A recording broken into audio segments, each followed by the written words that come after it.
रामकृष्ण हरी मंडळी, घरच्या आंब्याचं लोणचं घालायचं होतं, त्यामुळं घरच्या झाडाचं आंबं काढलं. इतकं आंबट असतं ना आंब्याचं लोणचं.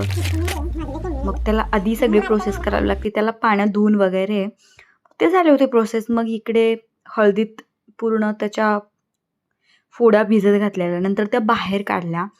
आणि ही मामाची मुलगी बघा, तिला इतकं आवडतं ना, तिचे एक्सप्रेशन, ती लोणचं झालं म्हणलं काय, तिला काहीच लागत नाही. मीठ टाकलं आपलं मस्त, जास्त मीठ टाकलं ना म्हणजे लोणचं जास्त दिवस टिकतं. आणि हा सुना मसाला म्हणजे त्याचा काही तो मसाला असतो, तो त्याचे जे जे जे काही मसाले असतात ते सगळे मिक्स करून घ्यायलेत. तिला लोणचं कधी खायला असं झालंय. हे बघा, इतकं म्हणजे इतकं साजूक असं वाढणं, सगळं एकच नंबर हो. तुम्हाला आवडतं का लोणचं? मला तर खूप आवडतं बरं का. लोणचं म्हणलं की तोंडाला पाणी सुटतं राव, असं झणझणीत तिखट एकदम, आहा, आंबट.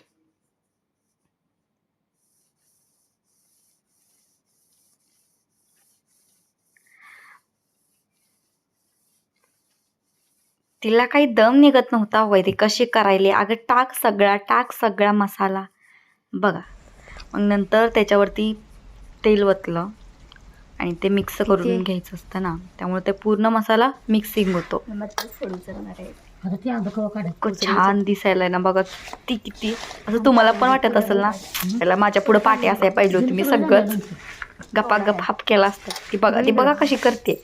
वा वा वा वा वा वा. तू एक्सप्रेशन